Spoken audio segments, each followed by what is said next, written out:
500. Bagaimana pandangan Om Ben kaitannya mengenai IHSG? Strategi trading apa yang tepat ketika market seperti ini? Silakan Om Ben. Iya, kita ngerti bahwa IHSG ini anomali banget ya, anomali banget, Yes. tidak disangka-sangka. Yang diharapkan sepertinya apa ya, konsolidasi seperti itu, cuman malah ditarik ke atas ya. Jadi saya merasa pribadi seperti Windows dressing ya, ini beberapa minggu ya kayak Windows dressing seperti itu. Cuman bedanya apa ya, hanya saham tertentu aja yang dibawa naik, dan ternyata kemarin dikerek naik pakai Goto ya, pakai Goto seperti itu ya. IHSG menyentuh 7.200, dan kita ngerti apa ya, market globalnya ini memang cenderung koreksi ya, cenderung koreksi karena memang kenaikannya udah tinggi dan ada kebijakan dari The Fed ya, seperti itu. Cuman saya masih melihat bahwa tidak ada yang berubah soal view saya ke IHSG ya. Inflow asing masih sangat bagus sekali ke indeks kita, ke bursa kita. Jadi buat teman-teman yang memang hold dari harga bawah di bulan Desember, bulan Januari, Februari, saya rasa nggak perlu khawatir selama money manajemennya dijaga ya, seperti itu. Jadi strateginya bagaimana, kalau saya pribadi sih lebih ke arah defensif ya, lebih ke arah wait and see dulu, mencari saham-saham yang terkoreksi ke area support. Itu lebih aman daripada kita mengejar, karena apa ya, IHSG-nya udah di angka 7.200 seperti itu ya. Jadi kalau misalnya ada koreksi-koreksi, kita harus siap. Ini yang menurut saya perlu diperhatikan ya buat teman-teman traders, supaya nggak terlalu agresif, jangan terlalu FOMO ya, lebih ke arah defensif dan mengatur money management. Kalau saya seperti itu, Ko Bernard. Oke, jadi tadi Om Ben cukup optimis ya sebenarnya kaitan mengenai IHSG, karena year to date betul sekali inflow asing di angka 49,31 triliun rupiah, yang mana ini merupakan anomali ya, yang beberapa tahun belakangan IHSG ditinggalkan sama asing, tetapi sejak 2020 semester kedua sampai sekarang sejak commodity boom, Indonesia menjadi incaran para investor, sehingga ini mengakibatkan IHSG mengalami kenaikan cukup signifikan. Tetapi tadi Om Ben mengingatkan nih buat para cuan troopers bahwa kita sebaiknya defensif, karena mengapa? Terutama saham-saham yang udah rally ke atas, yang udah kena resisten, kita perlu defensif, tetapi kita bisa perhatikan saham-saham yang terkoreksi atau bergerak mendekati area support. Apalagi nih, bakal ada isu yang tiap tahun ada, yaitu sell on May. Bagaimana Om Ben kaitannya membahas mengenai sell on May? Biasanya nih, bulan Mei merupakan bulan awal-awalnya 20 hari pertama biasa terkoreksi. Terutama di sektor perbankan, hingga koreksinya juga cukup signifikan swingnya, biasanya lebih dari 5%. Dari akhir April ke Mei tanggal pertengahan sampai 20-an lah. Kira-kira pandangan Om Ben terhadap sell on May gimana? Apakah akan terjadi di tahun 2022 ini juga? Menurut saya apa ya, kalau sell on May, saya setiap tahun memang terjadi ya, dalam arti ada koreksi-koreksi, cuman bukan hal yang perlu dikhawatirkan banget selama teman-teman ini punya yang namanya money management ya, punya yang namanya trading plan ya, itu yang lebih penting lagi. Jadi saya pribadi kalau memang sudah merasa, contoh begini ya, ada beberapa saham yang memang sudah rally tinggi ya, sudah rally tinggi, saya selalu bilang kepada anak-anak di PPC juga, jangan lupa realisasikan bertahap. Artinya nggak perlu kita jualan semua, tapi kalau kita sudah mengerti bahwa menyentuh resist, kita harus mulai mengurangin porsi. Tujuannya apa? Nah, ketika marketnya nanti terkoreksi, kita punya cash lagi. Jadi intinya adalah bagaimana cara kita ini apa ya, mempertahankan porto kita ya, mempertahankan porto kita dari market yang memang terkadang memang ditarik ke atas lalu dibanting ya, seperti itu. Jadi IHSG-nya juga cukup volatil banget ya, terutama dengan adanya Goto yang barusan masuk ini yang mempengaruhi apa ya, peta pergerakannya. Jadi buat saya pribadi kalau sell on May itu nggak perlu dikhawatirkan, tapi selama teman-teman punya trading plan. Kalau masalahnya teman-teman nggak pernah punya trading plan dan teman-teman itu FOMO ya, isinya FOMO dan FOMO, itu yang perlu dikhawatirkan. Karena apa? Ketika ada koreksi, jangan sampai begini, kita membeli sebuah saham itu ketika buy on breakout, kita berharap breakout ke atas ya, kita beli, tapi kita strateginya salah. Ketika buy on breakout, kita nggak pakai money management, dihantam aja. Kayak orang scalpingan ya, dihantam semuanya. Kemudian ketika terkoreksi, ya turun, menyentuh area support ya, kita sudah mulai psikologis gak kuat, kita jual. Kita cut loss. Nah, kemudian mantul. Itu kan yang terjadi kan, seringnya seperti itu. Jadi beli di resist, jual di support. Ketika mantul, psikologisnya tambah rusak. Karena apa? Kita jualan, kemudian mantul. Ya, ini yang perlu jadi pertimbangan. Jadi buat saya ya tadi yang saya bilang ya, sell on May itu nggak perlu dikhawatirin banget sih menurut saya. Selama teman-teman strateginya benar. Justru ketika ada sell on May, ada koreksi-koreksi itu, kita bisa memilih saham-saham mana yang koreksi tapi masih ada inflow-nya. Ya. Jangan sampai teman-teman ini apa ya, karena panik ya sell on May semua kita keluar dari saham semua ya, ambil cash, tapi karena kita terlalu takut ya, kita kehilangan momentum-momentum atau kesempatan untuk membeli saham-saham yang memang diakumulasi oleh asing atau bandar atau big player ya, tapi di harga murah ya. Jadi buat saya sell on May itu bagus banget. Kalau memang ada koreksi nggak masalah ya, selama kita bisa mencari saham-saham mana yang memang masih diakumulasi seperti itu. Oke, Om Ben. Jadi poin yang bagus banget kaitannya mengenai menjelang sell on May ini adalah money management. Jadi Om Ben tadi menyampaikan kalau teman-teman ambil udah di bawah, dekat-dekat area resist, kita bisa jual bertahap. Dan saya juga Om Ben di saham pagi saya selalu bilang saham banking mungkin bisa dikurangin 50-75% di area resist. Nanti di kisaran tanggal 20-an Mei, nanti kita bisa masuk lagi di saham-saham tersebut. At least barang kita yang di bawah nggak hilang.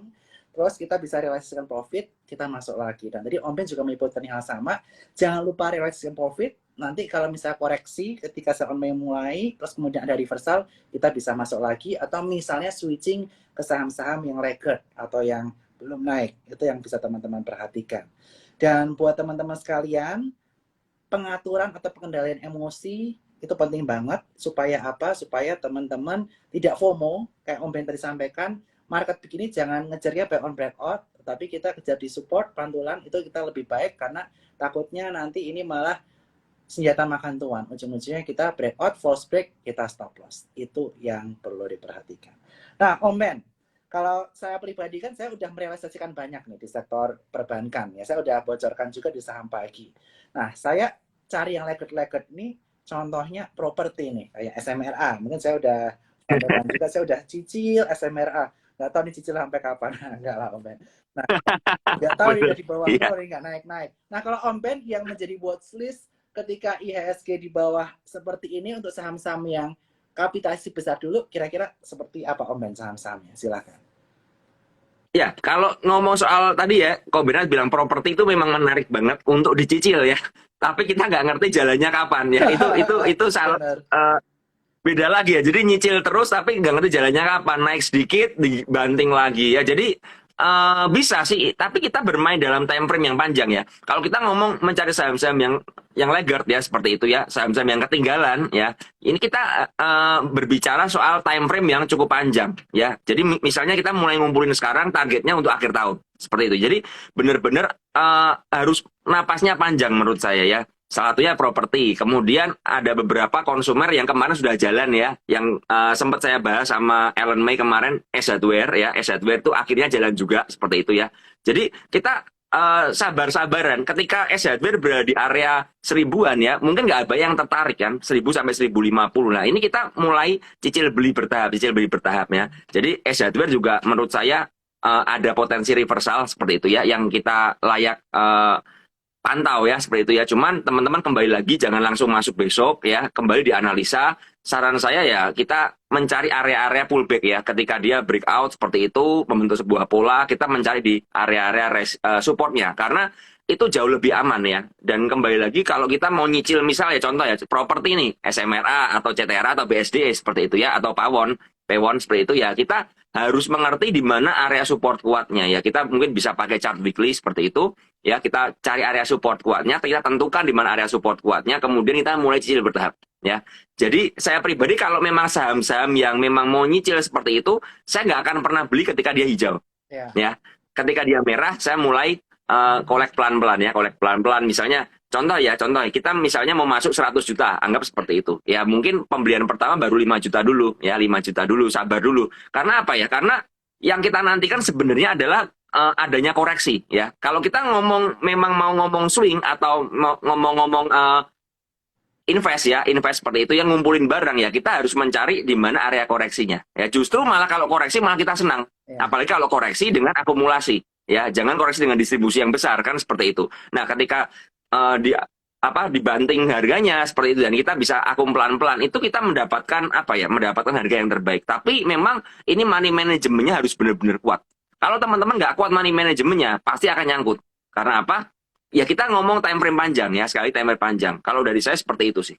Oke, dan tadi disebutkan ya sama Om Ben satu saham favoritnya yaitu ACS. Ini bagus banget Om, ini udah jatuh jauh juga.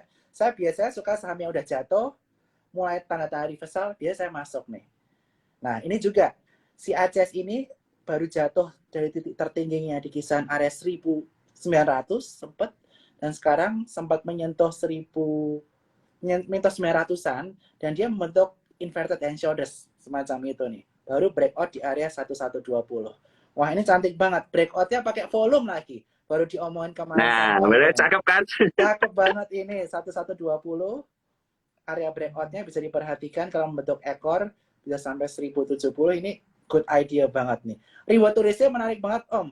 The next resistance di 1250, nextnya bisa 1390. Ini good choice juga. Karena kalau secara fundamental ya Om Ben ya. Nah sekarang kan story-nya kan tahun ini kita boleh lebaran, boleh mudik, boleh ketemu keluarga. Kita udah nggak ada pembatasan. Kita bisa benerin rumah dulu nih Om Ben untuk lebaran, biar kalau ditengok tetangga, ditengok saudara, rumah kita udah bagus. Beli perangkatnya di S Hardware. Itu juga menjadi story yang menarik. Benar Om, seperti saham-saham retail lainnya kan juga beli baju, karena 2 tahun nggak belanja baju, karena nggak lebaran, Ramayana, Mapi, dan lain sebagainya. Makanya saham retail ini oke banget nih pergerakannya. Good. Nah, yang penasaran nih Om Ben, biasanya tiap lebaran, selain saham retail, yang bergerak adalah saham-saham kaitannya mengenai poultry. Tetapi tahun ini kelihatannya nggak banyak gerak karena harga COGS atau cost of goods sold-nya naik. Karena adanya inflasi, kenaikan harga bahan baku juga. Nah, kira-kira pandangan Om Ben kaitan mengenai poultry ini gimana nih Om Ben? Silahkan. Saya pribadi untuk ayam-ayaman ini lebih lebih ke arah tektokan aja ya. Jadi kayak Java ini saya lihat memang masih dalam zona sideways ya. Jadi belum benar-benar apa ya, belum bisa breakout juga ya. Di harga sekitar 1.700 ya, 1.690, kemudian dibanting lagi ke 1.600 sampai 1.580 saya rasa. Jadi ini apa ya, kalau kita melihat patternnya seperti ini ya, kita jangan maksa ya, jangan maksa buy on breakout yang tadi saya bilang di 1.700, karena menurut saya akan nyangkut ya, akan nyangkut, dan terbukti ini ayam-ayaman ini apa ya, cuman mondar-mandir aja ya, cuman mondar-mandir dalam sideways areanya. Lah ini kalau kita udah ngerti sideways areanya seperti ini ya, kita mulai masuknya di area support aja. Ketika dia koreksi area support penting, kita mulai nyicilin lagi. Kalau seandainya dia jebol ke bawah ya kita cut.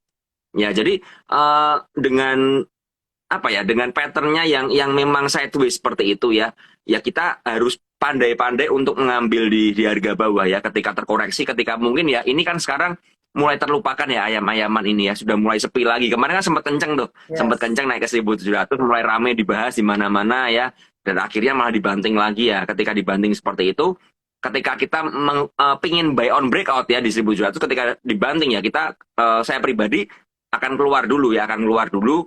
Saya prefer tunggu di bawah. Apalagi memang ayam-ayaman ini ya kayak tadi yang Kobina cerita ya, dengan adanya peningkatan bahan baku dan lain sebagainya, otomatis apa ya, labanya akan berkurang banget, dan ini beban sekali ya, beban sekali kalau kita ngomong secara fundamental, beban sekali untuk saham-saham ayam-ayaman ya. Jadi saya belum melihat ayam-ayaman ini cukup bagus banget, enggak. Cuman ketika terkoreksi di area support ya, ini menarik aja ya, menarik, kita kumpulin pelan-pelan lagi ya, sambil sabarin. Ketika dia memang di support kuat ya, kita mulai collect. Ketika nanti dia rebound ya, kita boleh mulai jual bertahap lagi seandainya nggak kuat dari area resist-resistnya. Seperti itu kalau saya. Oke, luar biasa. Jadi perhatikan istilahnya kalau buy on breakout sekarang agak waspada, perhatikan area support, tapi berkata Om Ben ini mungkin tahun ini bukan tahunnya ayam. Biasanya tahun-tahun lalu lebaran selalu tahunnya ayam, tahun ini kayaknya lebih ke tahunnya retail karena ayam itu harganya sekarang COGS-nya atau cost of goods naik sehingga potensi profit margin-nya menjadi lebih tipis. Itu yang ditakutkan dari poultry. Tapi ada potensi naik, ada, tapi mungkin tidak signifikan di tahun-tahun sebelumnya. Dan buat teman-teman sekalian, kita akan interaktif pada malam hari ini. Jadi teman-teman yang ingin bertanya, jangan lupa masuk ke kolom Q&A, dan jangan lupa pada malam hari ini kita spesial buat teman-teman yang buka rekening di ifom.sukosekuritas.com under ANA 2, atau itu nanti masuk ke PPC, teman-teman akan mendapatkan akses ke grup Suko Sekuritas, ke aplikasi yang terbaru. Dan buat teman-teman yang udah punya rekening Sukor, screenshot acara hari ini, story, tag ke Sukor dan jalan-jalan murah, hari ini juga akan mendapatkan akses ke aplikasi Spot by Suko Sekuritas yang akan launching di tanggal 17 Mei nanti. Dan saya ingin menanyakan nih beberapa saham yang lagi hype akhir-akhir ini. Yang pertama, tadi saya udah sampaikan juga nih, WIRG kan sempat udah kena ya tadi pagi ya. Akhirnya Iya. tempat rontok, selamat yang dapat barang. Tapi ini arah lagi potensially bisa suspend. Nah, jika kita berkaca dari ADMR, habis suspend, biasanya itu rontok dulu. Dan ada good opportunity untuk entry, apalagi kalau misalnya naiknya bisa sekencang ADMR ya. Cuma kita nggak tahu ini what will happen in the future. Nah, apakah kita boleh nih Om Ben, misalnya besok kena suspend nih, lusa kita cicil bertahap saham WIRG. Silakan Om Ben. Kalau saya lihat WIRG ini memang saham ajaib ya, saham ajaib banget. Baru mungkin hari ini aja ya, underwriter-nya mulai buangan ya, mulai buang barang seperti itu. Tapi kemarin ketika dibanting malah nggak ada buangan yang cukup besar ya, jadi arah lagi dan mungkin ya wajar sekali ya, yang punya barang di harga IPO mulai cicil bertahap untuk buangnya. Cuman saya masih melihat bahwa WIRG ini ada potensi ya, ada potensi lanjut naik setelah suspend ya. Jadi kita ngerti besok kemungkinan besar suspend ya, seperti itu. Lusa ya, lusa berarti buka lagi. Nah, ketika buka ini yang masih 50-50 ini. Apakah dia dibanting ke bawah ataukah akan naik? Cuman kalau saya lihat dari apa ya, dari pola pergerakannya, memang sepertinya saham ini apa ya, masih dijagain ya, tidak diizinkan turun terlalu dalam karena mungkin nggak ngerti, saya tidak tahu apakah ada agenda-agenda yang lain di saham ini. Cuman kalau saya melihat dari broker summary bid dan offernya ya, ketika dibanting malah ada yang akum terus ya, ada yang kumpulin barang di harga bawah dan itu apa ya, kalau saya lihat dari tekanan jualnya ya, dari underwriter-nya Ciptadana seperti itu, ternyata mereka buangnya pun dengan cukup sopan ya. Artinya apa? Ya. Artinya mereka tidak langsung menggelontorkan semua barangnya ke apa, ke dalam market ya, tapi mereka bisa menahan diri. Nah, dari pola-pola seperti ini saya merasakan memang apa ya, masih ada potensi. Cuman ya satu hal teman-teman, kita nggak ngerti koreksinya akan seberapa dalam, karena kembali lagi ini saham IPO ya, saham IPO belum ada historikalnya, belum membentuk konsolidasi sama sekali. Artinya kalau teman-teman beli itu sedikit berjudi ya, menurut saya itu sedikit berjudi. Tadi ada seorang teman yang dapat di harga 780, dia bilang ya, dia dapat di 780, dia bilang aduh bersyukur banget Om Ben dapat di 780, kemudian arah ya, kalau dapat di 780 ya lumayan ya, masih ada range yang cukup lebar ya, dari harga arah. Kalau misalnya ARB 2 kali pun masih range cukup lebar. Cuman begini teman-teman, kalau berkaca dari ADMR ya, dari ADMR ya, dengan kalau tidak ada perubahan pola ya, ketika setelah suspend nggak ada perubahan pola, bisa aja saham ini akan terus ditarik ke atas ya. Dan ketika sahamnya ditarik ke atas, biasanya teman-teman retail ini takut takut masuk karena apa? Harganya udah terlalu tinggi ya. Ya. Kita ngerti bahwa memang dengan harga terlalu tinggi begini saham IPO memang rawan terjadi bantingan ya. Cuman kalau memang terus dijagain ya saya rasa bisa di atas 1.000 lah untuk WIRG. Cuman ya kembali lagi untuk entry-nya ini saya prefer kalau memang mau nyicil ya lebih baik cicil bertahap aja ya. Semoga dikasih ARB. Saya pribadi kalau dikasih ARB malah seneng ya untuk saham WIRG ya, supaya bisa turun dulu konsolidasi, kita bisa dapat harga di harga bawah ya. Kalau ditarik seperti ini terus malah bingung ya, belinya bingung. Kalau ada ARB kita bisa ya nyicil-nyicil bertahap tiap kali ARB, itu malah lebih enak sih. Cuman memang potensi saham ini besar sekali menurut saya ya. Yes. Karena dari awal memang terlihat diakum terus ya di bawah ya, diakum terus gila-gilaan. Ketika di atas pun yang punya barang di bawah pun nggak segera ngebuang ya. Itu apa ya, menunjukkan hal yang cukup bagus menurut saya seperti itu. Yes. Jadi tadi kuncinya adalah money management lagi. Boleh ketika turun kita masuk, tetapi cicilnya bertahap karena kita belum bisa baca pattern-nya, karena di masa yang lalu belum tergambar. Itu yang perlu diperhatikan. Tetapi sisi positifnya nih Om Ben, WIRG ini yang pertama market cap-nya nggak terlalu besar. Jadi untuk naik atau turun juga lebih mudah dibandingkan misalnya saham-saham raksasa lainnya yang nanti kita akan juga bahas. Yang kedua, poin positifnya adalah metaverse ini sekarang sedang mendunia. Sehingga WIRG ini pangsa pasarnya bukan hanya tech company atau airport bank di Indonesia, tapi juga di luar negeri juga. Sehingga ini yang mengakibatkan WIRG ini menarik. Market cap masih kecil, pangsa pasarnya nggak cuma lokal. Nah, itu secara fundamental. Dan nanti ini saya akan ada clubhouse bersama dengan tim dari WIRG. Ditunggu jadwalnya kapan, saya lagi coba arrange. Mudah-mudahan nanti kita bisa ngobrol bareng mengenai WIRG. Om Ben juga datang ya, nanti tanya-tanya boleh nanti di clubhouse Boleh, kita boleh, boleh. untuk WIRG. Nah, selanjutnya nih, yang menarik juga, yang lagi heboh. Goto. Goto kemarin IPO, salah satu sekuritas asing menargetkan di angka 416. Saya sebutkan di saham pagi dan ternyata target sekuritas asing tersebut pas ekornya di atas sampai situ, akhirnya turun dan hari ini akhirnya terkoreksi di zona merah walaupun masih lebih tinggi di atas harga IPO. Dan bagaimana pandangan Om Ben kaitan mengenai IPO Goto yang menurut pandangan saya sangat sukses ya, cukup sukses lah istilahnya. Jadi harganya masih termaintain saya cukup baik. Kalau menurut pandangan dari Om Ben bagaimana? Silahkan. Iya, saya kalau melihat Goto sesuai dengan analisa ya, sesuai dengan ekspektasi saya ya, di mana saya pernah bilang sama teman-teman, Goto itu nggak mungkin arah ya. Apa ya, kemungkinan besar tidak arah karena apa, marketnya terlalu besar. Kalau dia arah sekali lagi aja itu bisa naik ya dari marketnya di peringkatnya. Jadi menurut saya kalau jadi banyak sekali teman-teman ini DM ke saya seperti itu. Aduh Om Ben, Goto kok nggak arah, gimana? Ya saya bilang ya memang Goto nggak akan arah.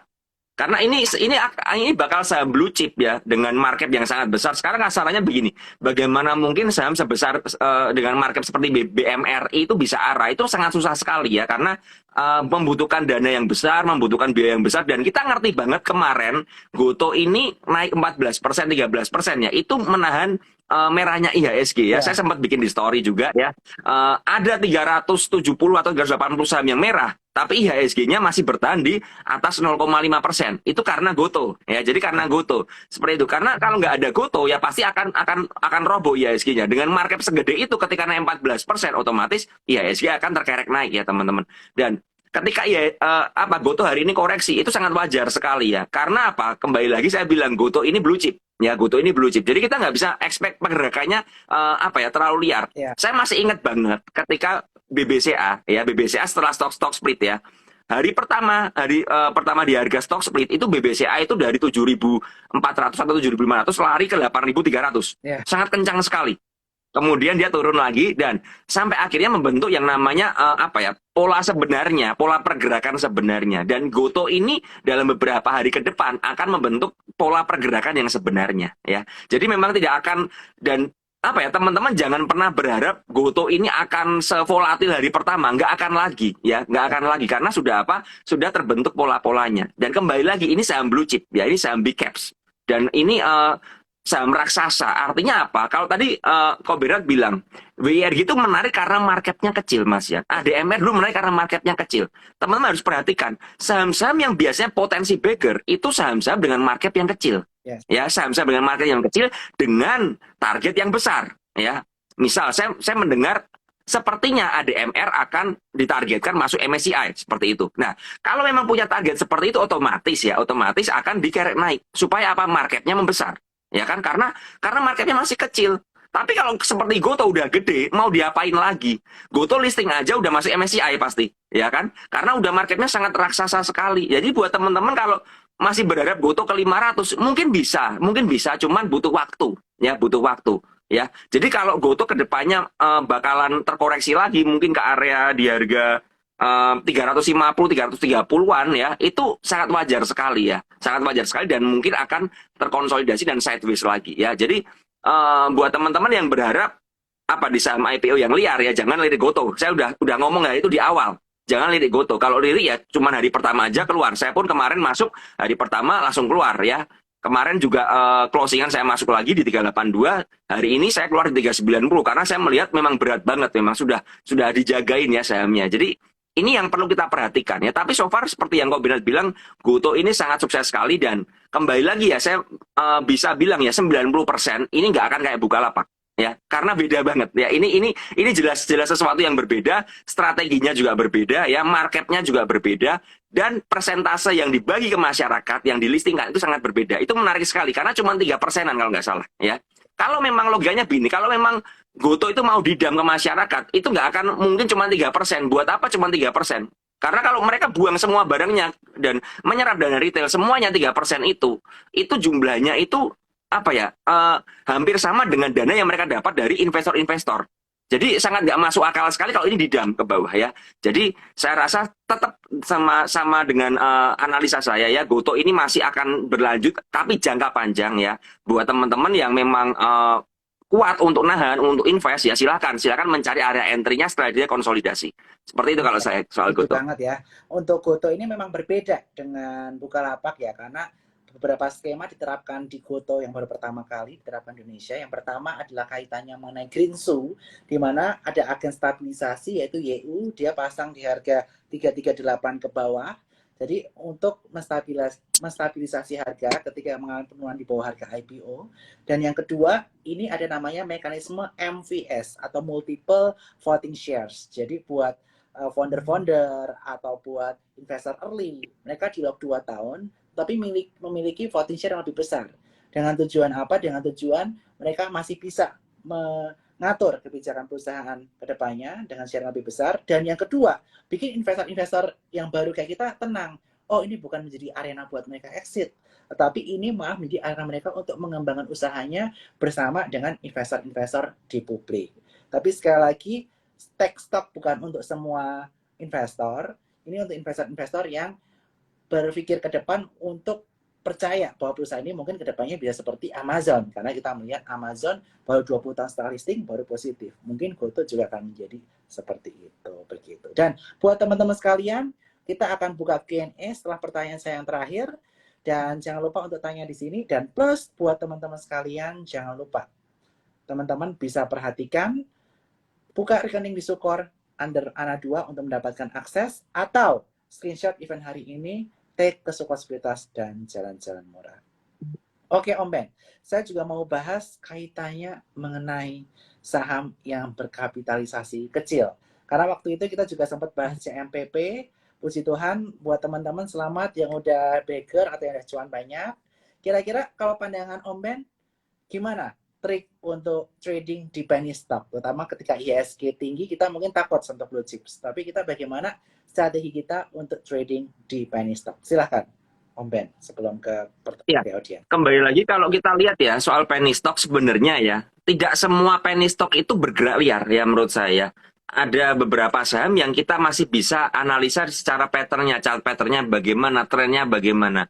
Saya condong mencari saham-saham penny stock ya yang ada reversal dari bawah ya, atau saham-saham yang memang trennya udah jelas naik ke atas. Saya sangat menghindari sekali saham-saham yang bergerak downtrend ya. Kalau teman-teman tadi saya lihat ya ada yang tanya Nano bagaimana ya, terus Baut bagaimana ya, saya bilang kalau secara chart aja dia membentuk all time low terus ya. Apa yang kita bisa harapkan dari saham-saham seperti itu ya.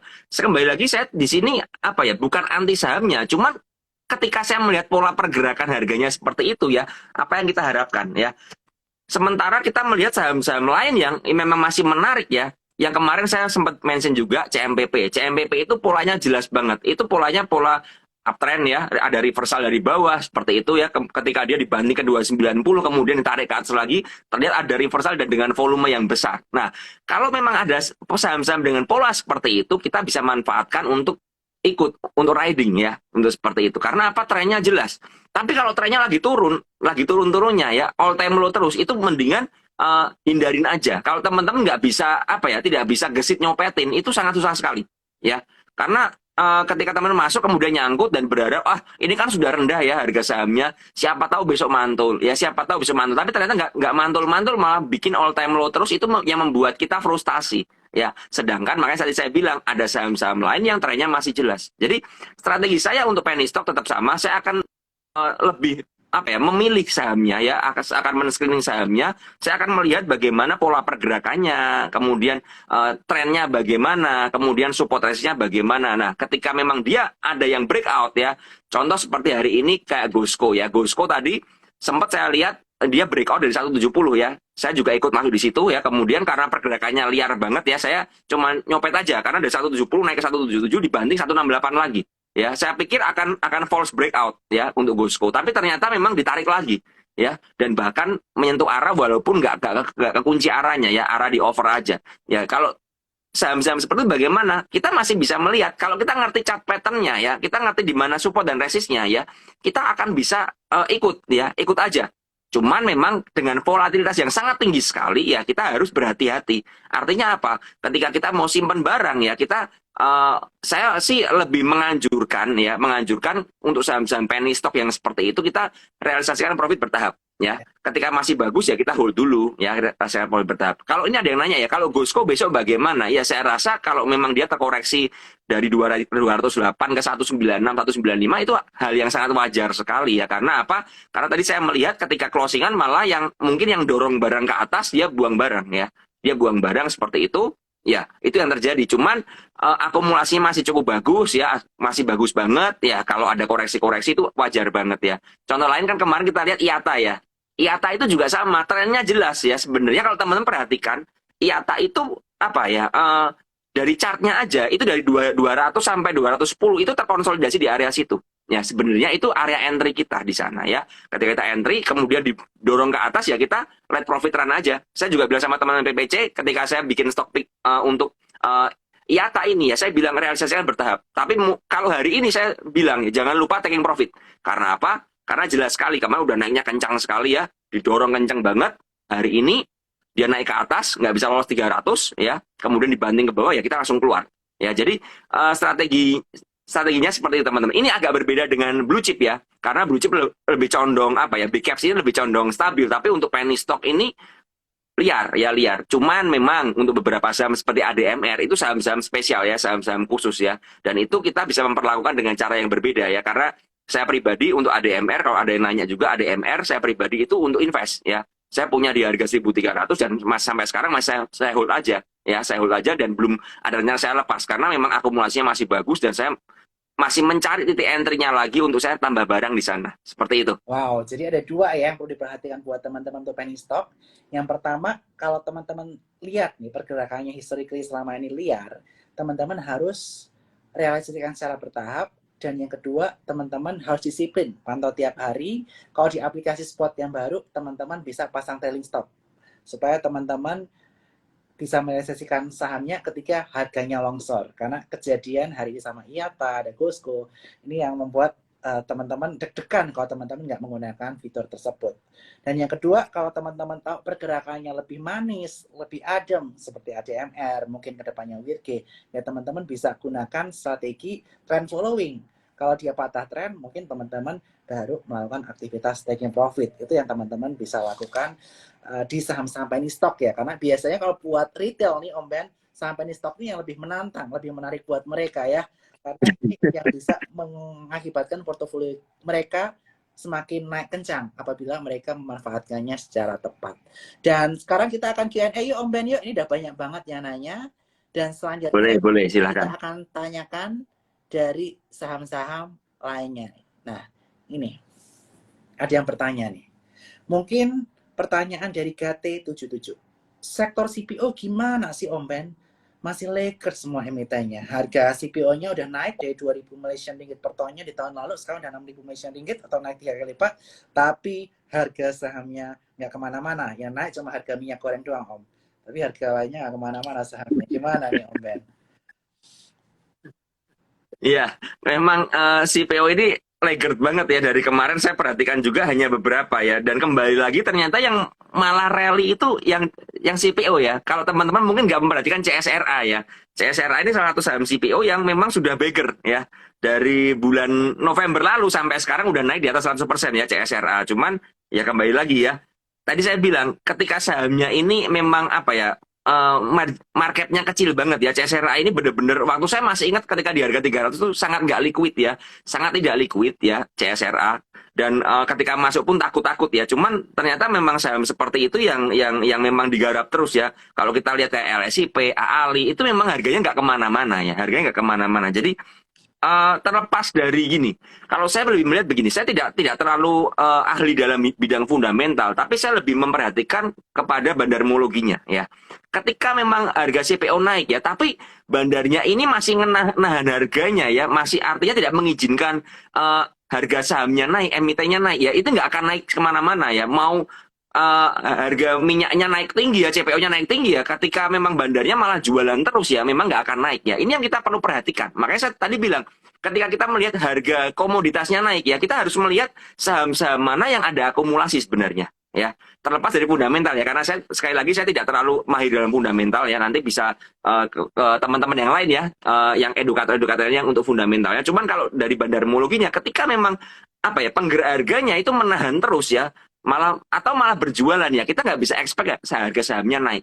Nah, strateginya bagaimana? Ya, kita bisa melihat dari roadmap-nya bagaimana, technical analisanya bagaimana dari seperti LSIP atau AALI. Ya, ketika kita ngerti oh area support di sini, area di sini, ya udah kita tungguin aja. Ketika memang harga sahamnya ini belum dikerek naik ya, kita saya belum ngecek ya apakah akumulasinya sebagus apa. Cuman kalau saya perhatikan hari ini seperti LSIP ya, aja asingnya jualan ya, asingnya jualan seperti itu. Kemudian AALI juga saya lihat, oh AALI malah lebih bagus ya, AALI lebih bagus, asingnya beli. Nah, dua saham yang memang favorit di CPO aja ya, ini bisa berbeda. AALI bisa akumulasi, LSIP malah distribusi. Makanya harganya pun pergerakannya berbeda ya. AALI jauh lebih bagus, pergerakannya lebih smooth ya. Saya masih ingat beberapa bulan lalu saya calling AALI pertama itu di harga 10.000 ya, ternyata sudah sekarang di 13.000. Artinya ada kenaikan 30% dari beberapa bulan lalu. Sedangkan LSIP ini cenderung apa ya? Cenderung naiknya kencang, tapi kalau turun kencang. Tapi kalau AALI lebih stabil lah. Jadi dari dua sahamnya aja bisa berbeda ya. Karena apa? Karena sopirnya beda. Ya kan seperti itu. Jadi teman-teman harus lebih apa ya? Lebih kritis lagi, lebih menganalisa lagi bagaimana per sahamnya itu. Saya selalu bilang ya, satu sektor belum tentu sahamnya bagus semua. Misalnya ya, sektor properti mau naik nih, misal ya, belum tentu semua saham properti itu bagus semua. Ada yang paling bagus, ada yang ikut-ikutan. Nah, kita harus ngikut yang memang ada akumulasinya. Ketika ada akumulasi, kita ikut di sana aja. Kalau nggak ada akumulasi, bagaimana? Mau nyopet, silakan. Karena biasanya nggak ada akumulasi ini, ketika saham penggerak utamanya ini turun ya, maka yang nggak ada akumulasi atau yang ikut-ikutan euforia aja, itu dibantingnya bakal lebih dalam lagi. Ya, ini yang harus kita perhatikan ya. Jadi itu sedikit view saya soal CPO Ko Bernard. Oke. Kalau secara sektor, tadi kan Om nggak bilang secara sektor nggak lihatnya per saham. Kalau misalnya dipaksa milih nih, kita kan ada nikel, kaitan mengenai timah, batu bara, kaitan mengenai CPO. Yang Om paling demen apa nih? Kalau aku pribadi, batu bara kan udah rally terlalu panjang ya, aku udah ada takut. Kalau aku sendiri paling berani cuma di nikel timah kaitan mengenai electric vehicle. Kalau Om Ben kira-kira kalau dipaksa milih nih, sektor apa nih yang Om paling oke nih untuk saat ini dari komoditas? Iya, saya memang cuma lirik dua aja ya, karena begini ya. Kalau kita lihat dari minyak, oil ini sahamnya paling gak gerak kemana-mana ya. Iya. Ini saham yang paling mengecewakan. Jadi saya sudah langsung coret ya, karena apa, pergerakannya seperti itu. Jadi memang tinggal ada dua pilihan, antara nikel atau antara batu bara. Ya seperti itu ya. Nikel kita ngerti banget, Inco ini leadingnya ya, bener-bener di harga 7.500-an ya kalau nggak salah ya sekarang ya, di area-area tersebut ya. Terus naik kencang sekali dan masih ada akumulasinya ya. Jadi waktu nikel ya, waktu saya Inco itu saya pertama kali calling di 5.000, saya bilang sama teman-teman di PPC, perhatikan akumulasinya, ini akumulasinya gede banget. Artinya apa? Jangan buru-buru jualan. Ini proyeknya bisa panjang, dan ternyata memang benar dari 5.000 ke 7.500, dan ternyata menurut saya juga masih belum berakhir ini. Masih belum berakhir sepertinya ya, masih ada akumulasi terus ya. Hari ini pun akumulasi lagi 41 miliar ya asingnya ya, terus beli ya, terus borong terus. Nah, ini yang apa ya? Kita bisa memperhatikan kalau ada koreksi-koreksi, cari di area support. Ketika koreksinya pun dengan buangan-buangan kecil ya, kita bisa serok. Ya, jadi seperti itu. Saya lebih condong memperhatikan akumulasinya ya. Saya lebih suka Inco daripada Antam ya, jujur aja seperti itu ya. Inco daripada Antam, saya lebih prefer Inco seperti itu. Kalau sektornya memang yang paling masih bisa kita harapkan tuh nikel. Batu bara itu sudah naik tinggi, cuman memang kalau ngomong batu bara ya, sepertinya kita akan ngomong perjalanan yang cukup panjang ya. Perjalanan cukup panjang artinya harus maraton, teman-teman, ngatur nafas ya. Teman bisa perhatikan dari Adaro, PTBA itu akumulasinya masih cukup bagus terus ya, Adaro, PTBA itu. Nah, kalau tadi Ko Bernard tanya, apakah yang mana yang saya pilih ya, saya setuju dengan Ko Bernard, saya pilih nikel aja. Ya, saya pilih nikel aja karena memang lebih enak pergerakan sahamnya dibandingkan batu bara yang saya rasa kok cukup penuh drama ya Iya. seperti itu. Jadi naik turunnya. Sedangkan Inco ini lebih apa ya? Lebih enak ya, lebih enak kembali lagi dari TA-nya pun juga lebih bagus banget ya. Jadi ya seperti itulah kalau dari saya. Oke, terima kasih Om Ben. Selanjutnya kita akan bacakan pertanyaan lainnya. Yang selanjutnya ini dari 123 Toys. Ini kayaknya scalper sejati, kami scalpingnya pengen di saham blue chips. Hari pertama kan enak nih scalping di Goto. Apakah kedepannya boleh nih scalping di saham ini? Silahkan Om Ben. Saya rasa kalau teman-teman memang dananya besar ya silahkan scalping di saham ini ya karena memang mungkin saya tadi bilang ya volatilitasnya nggak terlalu tinggi banget ya mungkin bisa turun 360 naik ke 370 aja artinya cuman ya sekitar 5 tik aja ya kalau dananya besar silahkan karena ini marketnya jumbo banget ya seperti itu ya tapi kalau memang apakah saya scalping ya saya scalping di Goto ketika hari pertama listing sama hari kedua ini ya saya beli 382 jual 390 karena saya itu sudah tidak melihat apa ya range pergerakannya akan lebar lagi, udah nggak akan volatil lagi ya. Makanya lebih baik saya sell dulu, saya beralih ke saham-saham lain yang mungkin bisa volatil. Karena kalau kita ngomong scalping, kita membahas yang namanya volatilitas dari sebuah harga ya. Tapi kembali lagi kalau teman-teman memang dananya besar ya, teman-teman mau scalping yang 10 miliar seperti itu ya, Goto ini bisa ya di scalping 10 miliar seperti itu ya. Tapi kalau dananya kecil, misalnya cuma 10 juta, 50 juta ya, mungkin untuk scalping di Goto ini kurang kurang cocok menurut saya ya, kecuali tiba-tiba volatil aja ya, seperti itu. Oke, selanjutnya kita akan bacakan pertanyaan selanjutnya. Jadi jawabannya Goto awal-awal enak, tapi sekarang udah mulai sempit pergerakannya. Jadi yang bermodal besar saja nih. Tapi enaknya kalau saham Goto ini likuiditas besar, masuk gede, keluar gede, gampang. Itu yang perlu teman-teman perhatikan. Betul. Oke, selanjutnya kita akan bahas kaitannya mengenai saham kaitannya mengenai Goto juga. Ini sempat breakout resisten yaitu MPPA. Gimana Om Ben kaitannya MPPA? Apakah udah boleh di taking profit atau masih hold nih? Karena kita melihat resistennya gagal ditembus lagi nih di kisaran area Iya. 4,6. Silakan. Kalau saya lihat ini gagal tembus resisten lagi ya MPPA seperti itu dan balik lagi ya dibalik lagi di 380 378. Kalau saya sih untuk MPPA lebih melihat dulu ya, lebih wait and see dulu beberapa hari ke depan ini bagaimana pola pergerakannya. Kalau teman-teman punya barang ya, teman-teman harus hati-hati. Ya karena ketika sebuah saham nggak bisa nembus area resisten berulang-ulang, ya itu ada potensi untuk menguji area supportnya. Ya itu yang terjadi di CMPP juga ya. CMPP Yes. waktu itu saya juga pernah ada teman-teman yang DM saya, CMPP, gimana Om yang CMPP? Saya selalu bilang ini nggak bisa nembus resist ya, hati-hati ya. Apakah ini terjadi di MPPA? Saya nggak ngerti. Cuman logikanya kalau sebuah saham nggak bisa nembus resist berulang kali, ya kita bisa ngomong itu resist kuat. Ketika nggak bisa ke atas, maka jalan satunya adalah turun ke bawah ya. Kita harus siap kemungkinan terburuk ya. Jadi untuk MPPA teman-teman harus lebih hati-hati ya seperti itu, karena nggak bisa break resist lagi. Itu ya teman-teman ya. Perhatikan hati-hati karena udah sulit untuk menembus resisten. Selanjutnya, kita akan bahas kaitannya mengenai Gosco yang tadi Om Ben juga bahas nih. Kira-kira ada sentimen apa sih di Gosco dan apakah masih menarik untuk trading nih? Baik untuk scalper ataupun untuk swing trading. Silahkan.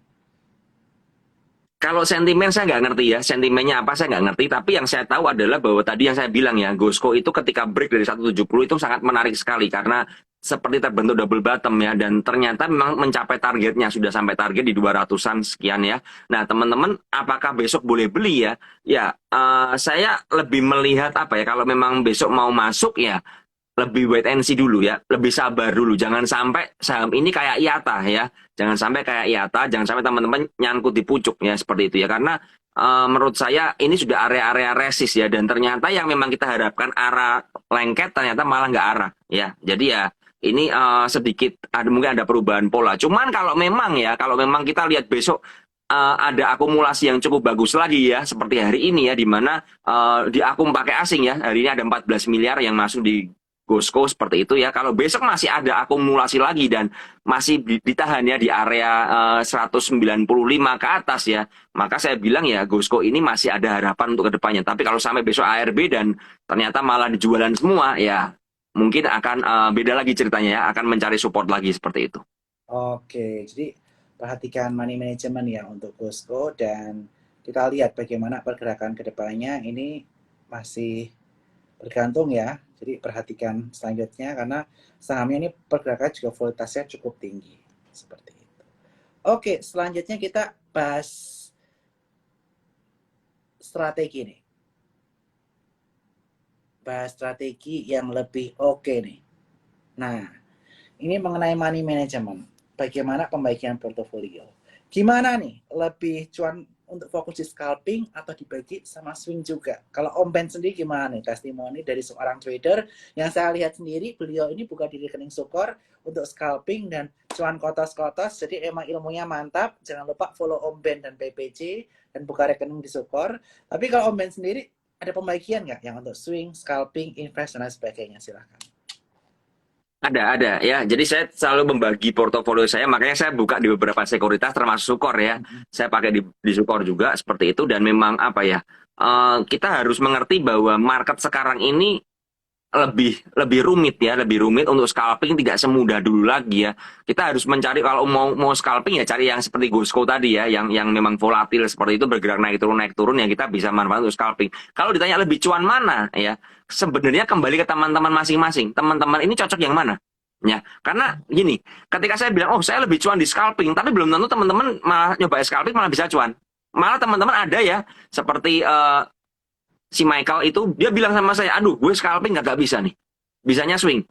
Aku swing malah cuan kotos-kotos dia bilang seperti itu ya. Berarti memang stylenya kan seperti itu. Jadi saya memang membagi dua porto ya. Saya melihat beberapa saham ya. Saya memang sedang ngumpulin beberapa saham yang masih uptrend, yang koreksi, yang lagi konsolidasi seperti itu. Saya lagi kumpulin terus seperti itu. Untuk memang tujuannya swing ya. Untuk tujuannya swing tentu saja kalau ngumpulin gitu dengan money management. Nah, satu akun yang lain memang saya pakai untuk scalpingan. Ketika marketnya hari ini menarik ya untuk di scalping ya saya akan ikut scalping. Kalau marketnya nggak menarik bagaimana ya udah cari aja saham-saham yang memang bisa kita kumpulin aja pelan-pelan nyicil bertahap. Memang cenderung membosankan dan jujur aja buat scalper seperti saya ini apa ya bosen ya. Aduh ini marketnya kok cuman Gosco doang nih nggak ada yang lain ya. Ketika udah selesai di Gosco ya udah selesai. Tapi ya sudah itu yang terjadi di market ya. Jadi kita nggak bisa apa ya nggak bisa memangsa market ngikutin kita.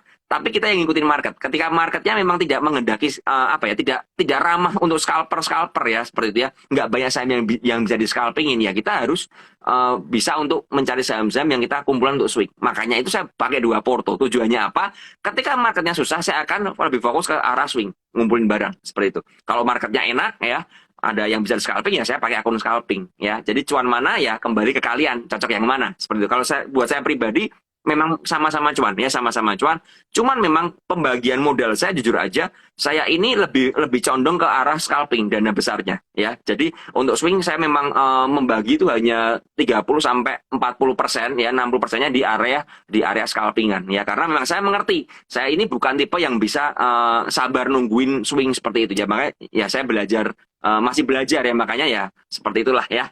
Oke, jadi Yeritz ya buat teman-teman sekalian juga cuan troopers kalau Om Ben rekening untuk scalping dan swing dibedakan supaya mindsetnya berbeda. Portofolionya lebih banyak di scalping karena Om Ben lebih cocok di sini daripada swing. Tapi sekali lagi sesuaikan dengan risk profile teman-teman juga dan sesuaikan dengan ketersediaan waktu cuan troopers di saham.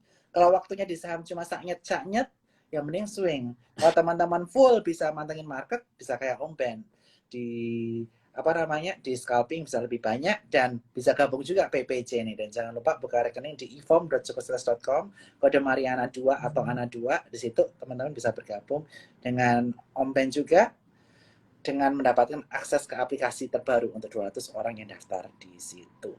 Oke, selanjutnya kita akan bahas pertanyaan terakhir nih. Kita bahas pertanyaan yang lebih ke strategi deh daripada saham-saham udah kita bahas terus akhir-akhir kita strategi aja. Om Ben, gimana nih sebagai seorang scalper bagaimana cara membaca broker summary yang sedang akum dan distribusi untuk besok harinya untuk kita mempersiapkan diri? Silahkan. Saya gini, kalau kita ngomong broker summary ya, saya akan mencari membedakan saham-sahamnya. Ada beberapa saham yang memang penggeraknya ini asing ya. Ya seperti itu ketika asingnya masuk, saham ini condong untuk akumulasi ya seperti itu ya.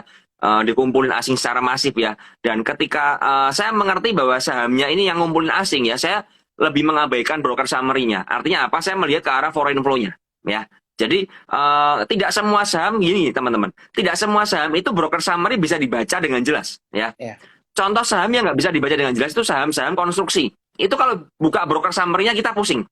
Karena apa? Karena relatif random ya. Tapi kalau memang saham-saham tertentu yang beda seperti misalnya saham yang big caps ya kita bisa ngerti oh ini ternyata yang ngumpulin broker-broker besar yang jualan broker-broker kecil atau saham-saham gorengan yang biasanya dimotorin YP ya. YP-nya lagi akum seperti itu, YP-nya lagi buang atau beberapa broker tertentu ya. Jadi cara membacanya seperti itu. Kita harus mengerti saham ini karakternya bagaimana ya. Saham ini penggeraknya bagaimana. Cara taunya bagaimana? Tentu saja kita harus memantau ya, memantau secara historikalnya ya. Secara historikalnya bagaimana. Jadi misalnya seperti ini contoh ya. Contoh Inco ya tadi Inco. Inco itu saya nggak pernah lihat siapa bayar siapa sellernya. Saya hanya lihat asingnya beli atau asingnya jual. Udah gitu aja. Karena apa? Karena saya pakai foreign flow ya. Karena ketika kita ngomong misalnya asingnya beli, asing akan pakai banyak broker ya seperti itu ya. Nah, kalau asingnya terus memborong saham Inco seperti itu dan saya cocokkan dengan TA, oh ternyata memang menarik ini disupport tapi diborongin terusnya, kita ikutan entry. Itu cara saya membaca. Jadi bukan melulu oh ada broker A beli nih, broker B beli, nggak melulu seperti itu ya. Ada beberapa saham yang bisa seperti itu, tapi tidak semua saham bisa seperti itu. Jadi teman-teman harus mulai apa ya? Mulai menurut saya meriset ya, meriset saham-saham mana yang cocok buat kalian. Kalian mau masuk di saham apa? Misalnya saham yang misalnya Inco tadi ya. Oke, Inco. Inco ini ternyata cocok dengan foreign flow. Ketika asingnya masuk ya, ternyata dikumpulin terus, kemudian beberapa saat kemudian harga ditarik naik ke atas. Berarti memang analisa foreign flow kita bisa pakai ya. Kalau ada saham-saham yang memang dikumpulin asing terus, contoh nih BBYB. BBYB kan dikumpulin asing terus, tapi ternyata malah dibanting ya harganya ya. Berarti kita nggak bisa pakai foreign flow di BBYB ya. Jadi ini benar-benar kita harus pilih satu persatu ya kalau kita ngomong soal bandarmologi. Tapi buat saya pribadi, saya lebih suka ketika kita membaca broker summary atau foreign flow, kemudian saya mengcombine dengan technical analisa ya, di mana support, di mana resist, sehingga saya mendapatkan gambaran oh ini saya lagi diakumulasi, tapi kok di area resist nih. Nah, ini saya lebih berhati-hati. Saya akan lebih suka dan mencari saham-saham yang lagi koreksi ya, di area support, koreksinya volumenya kecil tapi diakumulasi. Ya, tapi diakumulasi terus, dikumpulin terus. Nah, ini yang menjadi incaran saya, gitu ya teman-teman. Jadi dengan adanya TA ini kita bisa mengerti, oh ternyata begini toh. Oh ternyata memang ini lagi digambar nih chartnya nih, supportnya kuat banget. Nah, ini yang kita bisa pakai ya, supportnya kuat, akumulasinya bagus ya. Kenapa kita nggak berani masuk? Kan seperti itu ya. Jadi itu sedikit tips buat saya untuk membaca Broksum ya. Jadi teman-teman jangan terkecoh ya, jangan terkecoh. Karena begini, kita nggak pernah ngerti ya. Misalnya sebuah saham ini bisa aja ya mereka pakai broker yang biasanya dipakai oleh retail, misal XC ya, broker ajaib XC seperti itu. Bisa aja XC dipakai oleh bandar juga ya kan, kita nggak pernah ngerti ya. Tapi yang kita bisa ngerti adalah area support dan resistnya ini ya. Dan bagaimana oh misalnya ya satu saham ini oh, XC-nya kok dominan ya, misal seperti itu, kok buangannya gede terus ya, kok buang terus ya. Nah berarti XC ini bukan retail di saham tersebut. XC ini adalah penggerak harganya atau bandarnya ya. Dan satu lagi yang menurut saya perlu diperhatikan adalah di Broksum, pertukaran barang antar sekuritas kita nggak bisa mendeteksi di broker summary. Yeah. Jadi misalnya saya beli pakai Sukor nih, ya saya beli pakai Sukor, hari ini beli pakai Sukor, besok saya jual pakai Ajaib, misal seperti itu. Ya, saya tinggal telepon Sukor nih. Kok Bernard, saya mau pindah porto nih, pindah saham nih, isi form seperti itu bisa. Ya, ini salah satu kelemahan dari broker summary ya. Itu yang teman-teman harus memperhatikan ya. Ini kita nggak bisa ngedeteksi. Itu adalah titik lemahnya dari broker summary ya. Ini ya harus waspada banget. Karena begini, beberapa teman ya kemarin sempat DM saya, Om Ben, ini saham ini kok diakumulasi terus. Dan sampai sekarang yang aku misalnya pakai broker A ya itu nggak keluar loh Om Ben. Nah saya kembali tanya, lah harganya sekarang bagaimana? Harganya longsor, ARB berjilid-jilid. Siapa yang buang? Broker B. Tapi broker B ini saya nggak ngerti ini belinya kapan. Nah, kalau begitu bisa jadi si A pindah ke B. Yeah. Nah, ini yang perlu kita perhatikan. Makanya tadi saya bilang, TA kita pakai untuk membatasi risiko kita. Ya, itu sedikit tips saya tentang Broksum. Setuju banget Om, karena institusi pun kadang juga bisa, emang selalu biasanya masuknya lewat A, keluarnya lewat Z. Kalau retail pun juga bisa pindah barang. Jadi jangan terkecoh saat broker summary. Seperti kata Om Ben, saya juga sama merhatikan teknikalnya juga nih. Area support resisten, volume ketika breakout, ketika naik, ketika turun, itu penting banget ketika kita melakukan analisis atau pembelian saham tersebut. Dan sekali lagi, nih thank you banget nih Om Ben. Nanti ikutkan bukbernya Om, Senin kita. Ya, boleh. Senin ya. Senin, mantap. Dan buat teman-teman sekalian, sekali jangan lupa nih, screenshot acara malam hari ini, take ke Suko Sekuritas dan Jalan-Jalan Murah untuk mendapatkan akses ke aplikasi terbaru buat teman-teman yang udah nasabah. Kalau yang belum nasabah, jangan lupa untuk buka rekening Suko di e-form.sukosekuritas.com under Mariana 2 atau Ana 2 supaya teman-teman bisa mendapatkan akses ke spot by Suko Sekuritas yang terbaru sebelum tanggal 17 Mei. Mungkin sebelumnya kita closing statement nih dari Om Ben. Silahkan Om Ben. Ya, kalau dari saya selalu sama ya teman-teman. Di market ini kita nggak bisa kontrol ya, kita nggak bisa kontrol market. Yang kita bisa kontrol diri kita sendiri ya. Selalu teman-teman pilihlah saham-saham yang cocok buat teman-teman sesuai dengan karakter teman-teman. Kalau teman-teman melihat saham ini nggak cocok buat saya ya, nggak usah dimasukin, hindari aja ya. Cari yang dimana teman-teman bisa winning rate-nya tinggi. Itu yang pertama. Yang kedua, money management-nya ya. Perhatikan money management IHSG-nya ini di area-area all time high terus ya. Dan kita nggak pernah ngerti ya kapan akan terjadi koreksi ya. Bisa koreksi sedikit atau bisa koreksi yang cukup dalam ya. Kita nggak pernah ngerti ya. Nah ini apa ya? Kalau money management kita nggak kuat gitu ya teman-teman. Ketika ada bantingan dan bantingan itu ternyata adalah markdown aja ya, cuma dibanting aja untuk bandar nyerok barang di bawah ya, retailnya dibikin panik ya. Kita akan ikutan panik karena apa? Karena kita money managementnya berantakan. Tapi kalau kita money management kuat, mau dikocok-kocok, mau dibanting ke bawah, kita malah memanfaatkan. Oh ini kesempatan beli barang diskon nih aku ya. Kesempatan barang diskon dibanting tapi nggak ada buangan ya, volumenya juga kecil ya, ini kesempatan untuk serok bawah ya. Jadi itu menentukan banget untuk ketahanan teman-teman.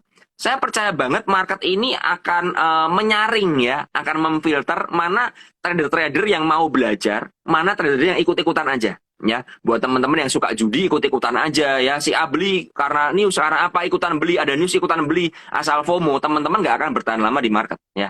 Akan nyangkut, apalagi ditambah teman-teman yang nggak disiplin, yang nggak mau cut loss, udah maksudnya saham gorengan, downtrend nggak mau cut loss, ya itu udah fatal banget ya. Kalau nggak mau cut loss ya, entry-nya diperhatikan lagi ya, money management diperhatikan lagi, dan pilih saham-saham yang fundamentalnya oke, yang story-nya oke ya, yang akumulasinya oke. Kalau kalian memang mau bermain tanpa cut loss, itu silakan sah-sah aja ya. Kembali lagi teman-teman harus mencari mana yang paling pas buat teman-teman ya. Kalau udah paling pas, udah simpen itu, perdalam itu, teman-teman terus belajar ya.